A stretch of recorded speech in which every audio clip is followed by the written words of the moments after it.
अच्छा, आपका नाम क्या भाई साहब? मैं डॉक्टर श्लेष गौतम। मैं डॉक्टर श्लेष गौतम हूँ, कवि हूँ, लेखक हूँ और कानून भी पढ़ाता हूँ। कैलाश गौतम जी भी यहाँ थे? मेरे जो है पूज्य पिताजी स्मृति शेष, आज लगभग 17 वर्ष हो गए उन्हें दिवंगत हुए। और अरे, आप कैलाश गौतम जी के सुपुत्र हैं? जी जी बिल्कुल। अमोसा का मेला, कचहरी पप्पू का दुल्हन। उनको कौन नहीं सुना जानता। बिल्कुल जी जी जी बिल्कुल बिल्कुल बिल्कुल। अमोसा का दूल्हा, पप्पू का दुल्हन, और कचहरी न जाना। भाभी की चिट्ठी, एक से एक कविताएं पिताजी की रही। और पिताजी के लिए मतलब मैंने भी बहुत कुछ लिखा, लेकिन अब आप इतने मन से पिताजी को याद कर रहे हैं तो एक दोहा मेरा है जो कैलाश जी को पूरा चित्रित करता है पिताजी को, कि धरा कभी छोड़ी नहीं, धरा कभी छोड़ी नहीं, छू कर भी आकाश, अजर अमर तुम हो गए कविता के कैलाश। पिताजी को याद करते हुए। जी भाई साहब।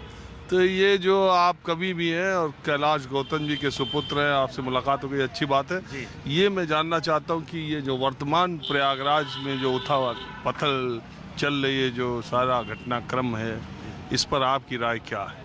माहौल क्या है? माहौल तो देखिए, प्रयागराज सदैव से बहुत धैर्य वाला रहा है और बहुत संतुलित रहा है। और हम लोग तो देश भर के तमाम मंचों पे और मीडिया चैनल्स पे भी जाते हैं तो हम यही कहते हैं कि हम लोग कला साहित्य संस्कृति की त्रिवेणी से आते हैं, जहां न्याय का मंदिर है। पर यह भी एक पक्ष है जो आजकल चल रहा है। और जो अभी घटना हुई या जिधर आप इशारा देना चाह रहे हैं, इसको लेकर के तमाम तरह की चर्चाएँ गर्म हैं। और यह शहर सोचने वाला है।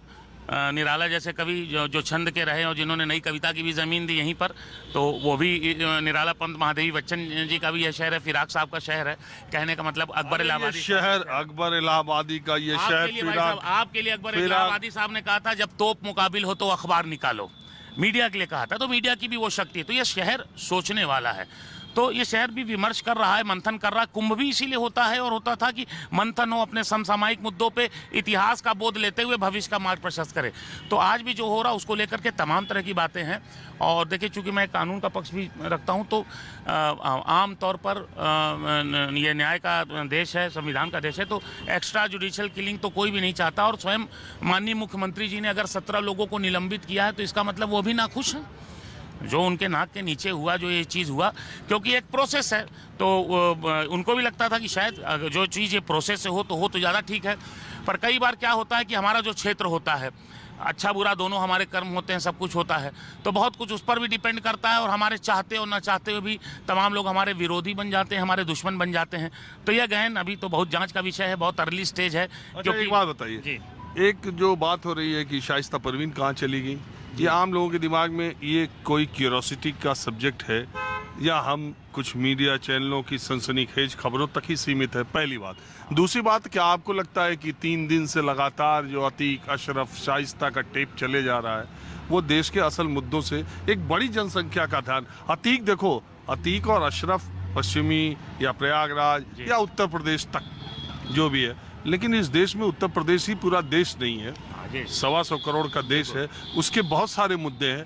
तो ये 3 दिन से सिर्फ यही टेप बज रहा है, तो वो मुद्दे कहीं भटक रहे हैं क्या? भाई साहब, पूरी विनम्रता और पूरा आपको सम्मान देते हुए, आप भी उसी विषय पर फिलहाल बात कर रहे हैं क्योंकि ऐसी स्थितियां बनी हैं। दूसरा देखिए, मीडिया को मैं आक्षेप नहीं कर रहा हूं, मीडिया ही तय कर देता है कि हम क्या देखें सुने। अगर हमारे 24 घंटे में से 20 घंटे वही चीज़ आएगी तो हम चाहते न चाहते भी उसको देखेंगे, ठीक है ना। बाकी जहाँ तक जनता की बात है, तो जनता सिर्फ एक चीज़ से, ऐसा नहीं कि उसको बस एक चीज़ से लगाव है, वो चाहती है कि हमारे समय को एड्रेस किया जाए।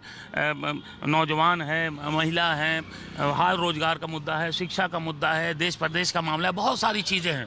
पर उस पर अभी देखिए, अगर आप बहुत अच्छी अच्छी बातें करेंगे तो कोई बहुत सुने, लेकिन जब आप थोड़ा सा कुछ उसमें मसाला डाल देते हैं या कोई ऐसी चीज़ जिसमें कि थोड़ा सा कौतूहल हो, थोड़ा उसमें कुछ ड्रामा भी हो, तो उसको लोग पसंद करते हैं। इतनी सी बात है। ये बात कही जाती है कि अपराध की खबरें, बॉलीवुड की खबरें, ये देखने वालों की संख्या भी ज़्यादा है, उनका इंटरेस्ट भी ज़्यादा है, और खबरों का जो श्रोता है वो उसकी पसंद पर भी कई बार बहुत सवालिया निशान उठते हैं कि बहरहाल मैं दूसरी तरफ बह गया।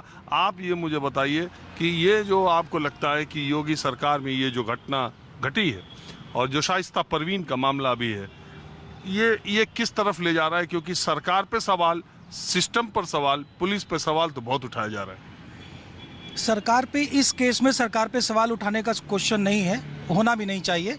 सरकार जिस तरह से चला रही है अपनी सारी व्यवस्थाएं, वो इतने बड़े अपराधी को आप ये देखिए कि जीरो टॉलरेंस पर सरकार कार्य कर रही है, इसमें कोई डाउट नहीं है।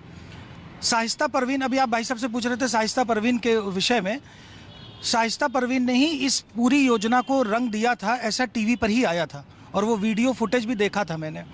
तो इसमें दो राय नहीं है कि जेल में बंद ये माफिया, उस समय जेल में बंद थे, योजनाएं वहाँ से चल रही थी, लेकिन इसे कार्य रूप तो लेडी माफिया शाइस्ता परवीन ही दे रही थी। और वो कोई डाउट भी नहीं है कि लेडी माफिया के रूप में कार्य कर रही थी, क्योंकि पति और उनके देवर जेल में थे, बच्चे जेल में थे। तो अतीक के हनक को बरकरार रखने के लिए शाइस्ता कार्य कर रही थी, ये आम जनता अच्छे से जानती है। और ये शर्म का विषय भी है कि सरकार ने कहीं रोका नहीं कि शाइस्ता अपने बेटे के उस पर न जाएँ, मिट्टी देने न जाएँ या पति पर न जाएँ। शाइस्ता छुपी हुई हैं, गायब हैं, और गायब हैं उनको। वो तो ये बहुत शर्म का विषय है कि वो अपने इस कार्यक्रम में भी शामिल नहीं हो पाई, इस डर के मारे शामिल नहीं हो पाई। कम से कम शाइस्ता परवीन को तो यह चाहिए था कि अपने बेटे के जनाजे में आती और अपने पति के जनाजे में आती। जब अगर वो निर्दोष होती तो आती ना, वो निर्दोष तो है नहीं, अगर निर्दोष होती तो जरूर आती।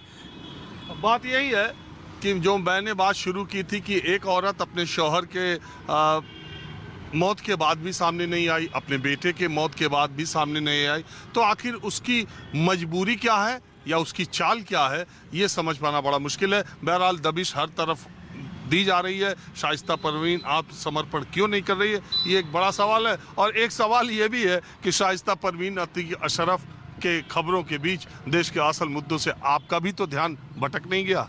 कैमरामैन उमेश सिंह के साथ राजीव रंजन, न्यूज़ 24 प्रयागराज।